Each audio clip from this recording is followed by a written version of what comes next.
Let me give you a quick summary of how I came to Christ. I'm a recovering atheist. There was a time when I lost my blind faith in what other people told me in the science classroom or what my friends told me. And I didn't have enough faith to hold on to this belief that there was no God.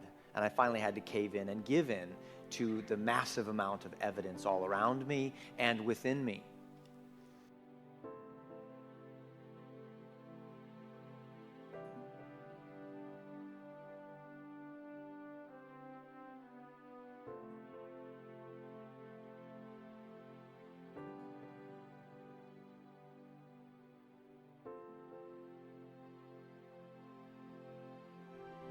I was 17 years old and I was flying high. I was flying around the world as a celebrity on a show called Growing Pains, making lots of money, doing everything I wanted to do.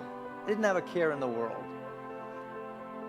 But at about 17 years old, I started asking questions like, is this all there is? I mean, I've made more money than my father has made in his whole lifetime as a school teacher, and here I'm making it within a year or two of just having fun, being a goof-off on television. What else is there to look forward to? And I started asking questions like, what happens when you die?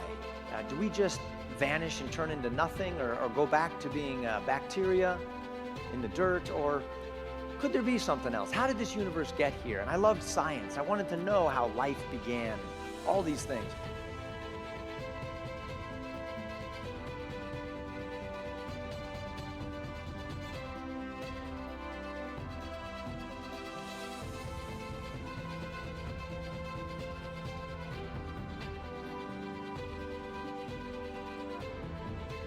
So I went to church, sat in the back row with my arms folded as a proud, self-righteous atheist who knew better than to believe this silly man standing up at a pulpit with an old book in his hand that talked about an invisible being hiding behind a cloud, watching our every move. And I sat there, and he began to speak so intelligently. He captured my intellect. He spoke so eloquently, and he pricked my conscience with questions that he would ask. And he explained the gospel. He talked about an amazing, omnipotent, holy God. He explained that there is a heaven and there is a hell. He talked about the standard by which God would judge us one day when we died, and that all of us would be guilty because of sin. And he laid out the whole story of our need of God's forgiveness, and then he explained Christ who came and suffered, died, and rose again from the grave, and our need to repent and put our trust in him alone.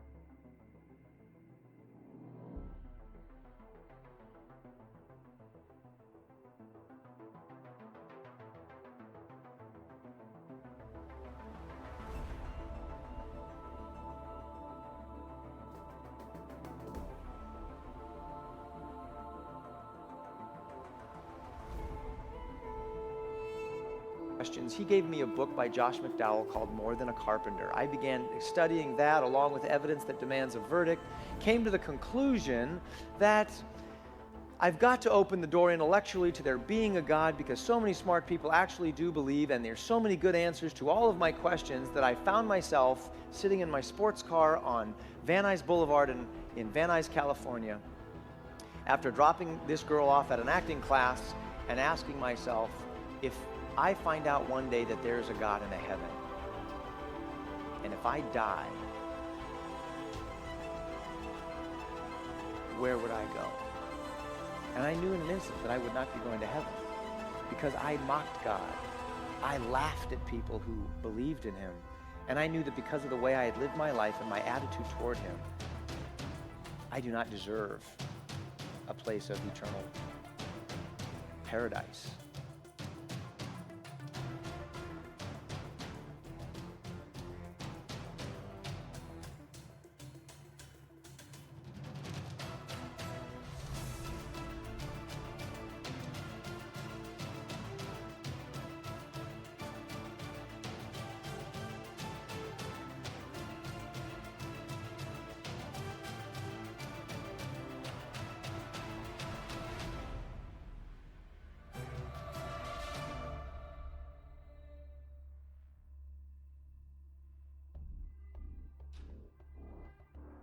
And I realized that if I lost everything that day, I would go down in history as a guy who played the part of a fool.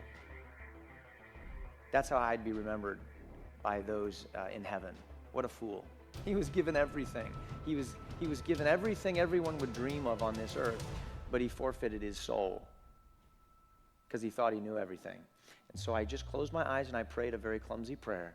I just said, God, if you're there, I knew there was a God, but I said, if you're there, would you please show me? Would you reveal yourself to me and get through to me? There's so many religions out there.